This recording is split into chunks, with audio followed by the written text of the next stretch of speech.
Sir Amaravati రాజధాని నిర్మాణం కోసం అప్పుడు కేంద్రం 15,000 కోట్లు వరల్డ్ బ్యాంక్ నుంచి అప్పుగా ఇప్పిస్తానని ప్రామిస్ అయితే చేసింది సార్. అయితే ఇప్పుడు వరల్డ్ బ్యాంక్ వెనక్కి తగ్గింది. 15,000 కోట్లు ఇవ్వడానికి మేము ఒప్పుకోమన్నట్టుగా బిహేవ్ చేస్తున్నట్టుగా వార్తలైతే వినిపిస్తున్నాయి సార్. అంటే వరదల్లో అమరావతి మునిగిపోవడం దీనికి కారణం అని చెప్తున్నారు సార్. మరి వరదల ఎఫెక్ట్ అమరావతి పైన ఏ స్థాయిలో ఉందనుకోవచ్చు? మరి ఇప్పుడు వరల్డ్ బ్యాంక్ వెనక్కి తీసుకుంటే పరిస్థితి ఏంటి సార్? ఏం జరిగింది సార్? యాక్చువల్గా అమరావతి ఈ ప్లేస్ లో కట్టడం పట్ల చాలా వ్యతిరేకత ఉంది. ఆ మధ్య మనం కూడా చెప్పుకున్నాం, పొలిశెట్టి సత్యనారాయణ కూడా దీన్ని ఎన్విరాన్మెంటలిస్టులు అందరూ ఇండియాలో వ్యతిరేకిస్తున్నారు. ఎందుకంటే అర్బన్ ప్లానింగ్ లోని కొన్ని ప్రాబ్లమ్స్ ఉన్నాయి ఇండియాలో. నదులు ఇటువంటి ఉన్న చోట నదికి ఇరువైపులా 2.5 కిలోమీటర్ల వదిలేయాలి, ఖాళీగా వదిలేయాలి. అక్కడ పోయి కడితే రేపు పొద్దున ఖచ్చితంగా నగరాలకి ముంపు ఉంటుంది అనేది చెప్తున్నారు. ఇది వాస్తవం. కాకపోతే ఇప్పుడు అమరావతి ఒకదానికే ఈ ముంపు ఉందా? చెన్నై నగరం మనం చూసాము, కేరళలో చూసాము, ఉత్తరాఖండ్లో చూసాము, ఢిల్లీలో చూసాము. ఢిల్లీలో మన రావు కోచింగ్ సెంటర్లో ఏం జరిగింది? బేస్మెంట్ మునిగిపోయి అక్కడ పిల్లలు చనిపోయారు కదా.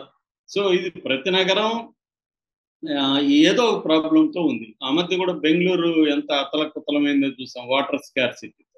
సో మన నగరాల నిర్మాణాల్లోనే ప్రాబ్లం ఉంది. ఇప్పుడు హైదరాబాద్ లో హుడా వచ్చినా కూడా ఇక్కడ చూస్తున్నాం కదా, ఎన్ని చెరువులు ఆక్యుపై చేసేసారు.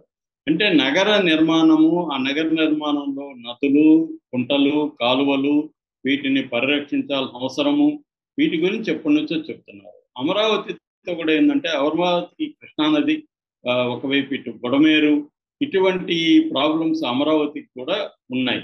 ఆల్రెడీ ఇప్పుడు విజయవాడ పరిస్థితి చూసాం.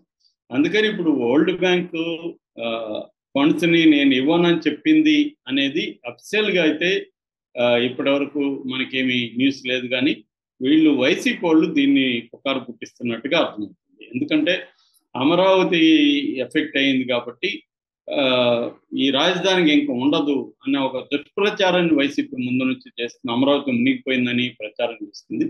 ఇది కరెక్ట్ కాదని నేను ఆల్రెడీ ఒక వీడియోలో చెప్పాను.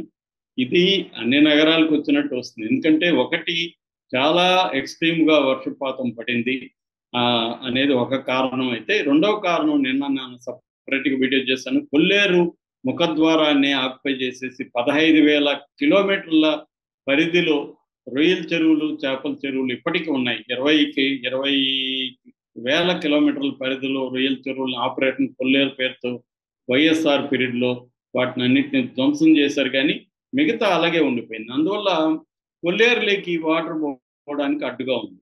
రెండోది, Budameru course of the stream ఏదైతే ఉందో ఆ కోర్స్లో ఉండే ఆ ఏరియాలో అంతా కూడా ఆక్యుపై చేసి కాలనీలు కట్టేయడం, ఇదంతా కూడా జరిగింది. సో ఒకటి మ్యాన్ మేడ్ ఇది, రెండోది ప్రకృతి ప్రళయం కూడా పెద్దగానే ఉంది. సో ఈ రెండు కారణాలు కనిపిస్తాయి. ఈ రెండు కారణాల నుంచి గుణపాఠాలు తీసుకొని నెక్స్ట్ ఇది రాకుండా ఉండాలంటే ఏం చేయాలనేది ఇవాళ చంద్రబాబు ప్రభుత్వం ముందున్న కర్తవ్యం. అది ఆలోచించాలి. అయితే ఈ కాంటెక్స్ట్లో వరల్డ్ బ్యాంకు, ఏడిబి అంటే ఏషియన్ డెవలప్మెంట్ బ్యాంక్, ఈ రెండు కూడా ఫండ్స్ ఇవ్వాల్సిన పరిస్థితి ఉంది. ఎందుకంటే మనకి గత బడ్జెట్లో, కేంద్ర బడ్జెట్లో ఆంధ్రప్రదేశ్కి 15,000 కోట్లు మేము సాయం ఇప్పిస్తాము అని నిర్మలమ్మ ప్రకటించారు. అప్పుడు కూడా తెలుగుదేశం వాళ్ళు కానీ బీజేపీ వాళ్ళు కానీ దీన్ని కేంద్ర సాయంగానే వాళ్ళు మీడియా అంతా కూడా చెప్పింది. ఇది సాయం కాదు, అప్పు మాత్రం. అప్పు అంటే మళ్ళీ తిరిగి కట్టాలి. ఈ కట్టేది ఆంధ్రప్రదేశే కట్టాలి తప్ప సెంట్రల్ గవర్నమెంట్ ఏం కట్టదు. కాబట్టి ఇది అప్పు ఇప్పిస్తున్నట్టు. అప్పు ఇప్పించడానికి కేంద్రం ఎందుకు? చంద్రబాబు తెచ్చుకోగలడు కదా అప్పు అనేది కూడా విమర్శలు వచ్చాయి. ఏదేమైనా వరల్డ్ బ్యాంక్ నుంచి అప్పు ఇప్పిస్తాము, ఏడీబీ నుంచి అప్పు ఇప్పిస్తాం అనేది నిర్మలమ్మ తర్వాత కూడా మాట్లాడింది. ఫైనల్గా తెలుగుదేశం వాళ్ళు ఎంత బొక్కాయించినా ఫైనల్గా ఇది అప్పే అనే విషయం అందరికీ తెలిసిపోయింది. వరల్డ్ బ్యాంక్, ఏడీబీ కూడా ఆ మధ్య అమరావతిని విజిట్ చేసి ఆ టైంలో వాళ్ళు అడిగారని కూడా అప్పుడే న్యూస్ వచ్చింది. ఏమడిగారంటే, అమరావతికి ముంపు పరిస్థితి ఏంటి, ముంపు ప్రమాదం తీవ్రత ఎంత అని వాళ్ళు అడిగారు. ఎందుకంటే ఇప్పుడు అమరావతికి వాళ్ళు ఫండ్స్ ఇవ్వాలనుకుంటే అమరావతి డెవలప్మెంట్ ఎలా ఉంటుంది, దీని నుంచి వీళ్ళకి రికవరీ డబ్బులు ఎట్లా వస్తాయి, ఇవన్నీ చూసుకునే కదా అప్పిచ్చేవాడు ఎప్పుడైనా తన అప్పును వడ్డీతో సహా తను తీసుకోవాలనుకుంటాడు కదా. అందుకని ఎవరికైనా మనం అప్పిస్తున్న ఒక వ్యాపారానికి అప్పిస్తున్నాం అంటే ఈ వ్యాపారం పరిస్థితి ఏంటి, ఇది డెవలప్ అవుతుందా లేదా, ఈ వ్యాపారం సస్టైన్ అయ్యి డబ్బులు వస్తాయా, ఆ డబ్బులు మనకి ఇవ్వగలుగుతారా లేదా అని చూసుకొనే కదా మనం అప్పిస్తాం. అలాగే వరల్డ్ బ్యాంక్స్ అయినా కూడా వాళ్ళ ప్రయోజనాలు లేకుండా ఎందుకు అప్పిస్తాయి? 10 రూపాయలు ఇస్తానంటే వాడు 100 రూపాయలు 1000 రూపాయలు ప్రయోజనం ఆశించే ఇస్తాడు. సో అందుకని ఇప్పుడు ఇవాళ థర్డ్ వరల్డ్ కంట్రీస్కి అంతా వరల్డ్ బ్యాంక్స్, ఏషియన్ డెవలప్మెంట్ బ్యాంకులు ఎందుకు అప్పిస్తాయంటే వాళ్ళ ఎకనామీ, వాళ్ళ ప్రపంచంలో ఉండే అతిపెద్ద 500 కంపెనీలకు సంబంధించి వ్యాపారానికి ఈ థర్డ్ వరల్డ్ కంట్రీస్కి సంబంధం ఉంటుంది. ఇవన్నీ అప్పులు పేరుతో వాళ్ళు మనల్ని కంట్రోల్ చేయడం మొదలు పెడతారు, మన పాలసీలని వాళ్ళు డిజైన్ చేయడం మొదలు పెడతారు, ఇవన్నీ ఉంటాయి. అందుకని ఊరికే అప్పు అంటే అప్పు కాదు, దాని చుట్టూ అనేక కండిషన్లు, తెలిసిన కండిషన్లు కొన్ని ఉంటాయి, తెలియకుండా ఉండే కండిషన్లు ఉంటాయి, ఇవన్నీ జరుగుతుంటాయి.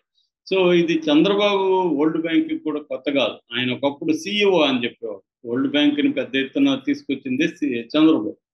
సో ఈ కాంటెక్స్ట్లో ఇప్పుడు మళ్ళీ మోడీ కూడా మళ్ళీ చంద్రబాబుకి వరల్డ్ బ్యాంక్ని అప్పగించాడు. సో మొన్న వచ్చి ఆయనతో కూడా సమావేశం అయ్యారు. ఇది అడిగారు వాళ్ళు, ఏమంటే ముప్పు ఉంటుందా అని. వీళ్ళు ఉండదు ముప్పు అని చెప్పినట్టుగా సమాచారం. అప్పుడే మనం చెప్పుకున్నాం కూడా ఒక వీడియో. అయితే వాళ్ళు వెళ్ళిన 1 month కూడా కాల బ్రహ్మాండమైన వరదలు వచ్చేసింది. ఇప్పుడు వీళ్ళు చెప్పింది అబద్ధం అనేది వరల్డ్ బ్యాంక్ అడుగుతుంది కదా, మీరు మొన్న ముంపు ఉండదని మీరు మాకు చెప్పారు, ఇప్పుడు చూడండి ముంపు ఉంది కదా, మీరేం చెప్తారు? సో ఇది రేపు ఇంకా పెద్దగా రాదని గ్యారంటీ ఉంది. సో నెక్స్ట్ కూడా ఇలాంటిది వచ్చినప్పుడు ఇంకా మీరు ఎలా డెవలప్ చేస్తారు? అమరావతిని డెవలప్ చేయకుండా మా డబ్బులు మాకు ఎలా ఇస్తారు అని అడిగే అవకాశం అయితే వాళ్ళు రిజెక్ట్ చేశారో లేదో మనకి ఇంకా తెలియదు.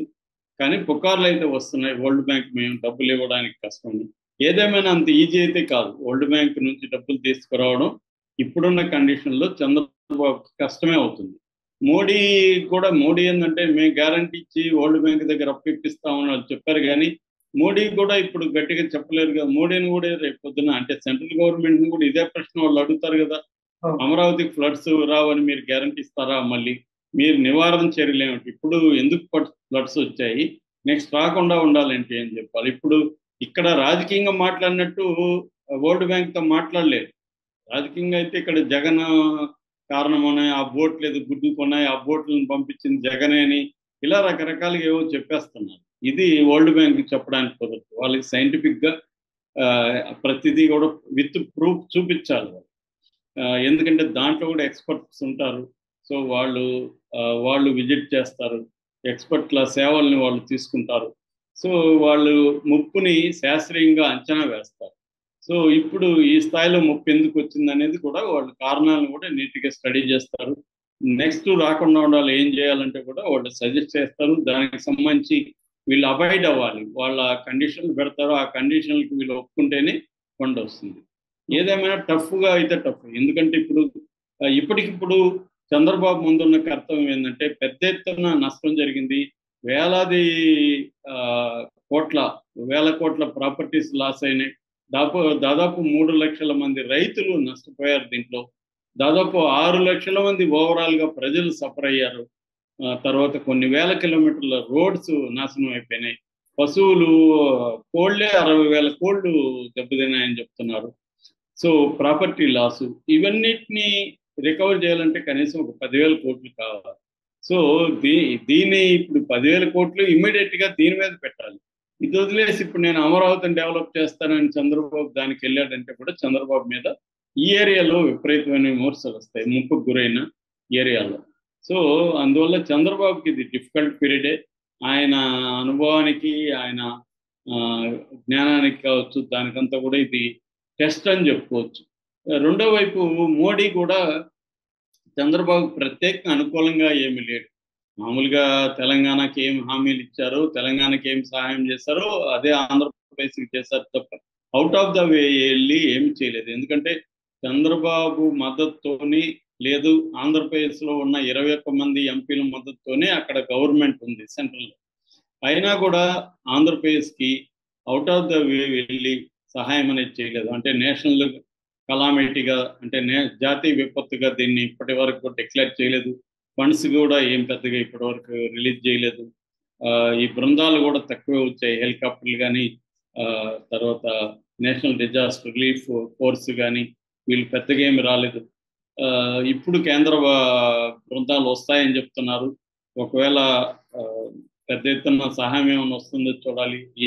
ఏమొచ్చినా కూడా 1000 కోట్లు అయితే వాళ్ళు ఏమి ఇవ్వరు. ఖచ్చితంగా ఇస్తే 100-200 కోట్లు చేతులు దులుపుకునే పరిస్థితి కనిపిస్తుంది. ఈ కాంటెక్స్ట్ లో చంద్రబాబు ఈ క్రైసిస్ ని ఎలా డీల్ చేస్తాడు, అమరావతి విషయాన్ని ఎలా డీల్ చేస్తాడు అనేది చూడాలి. Okay sir, thank you so much.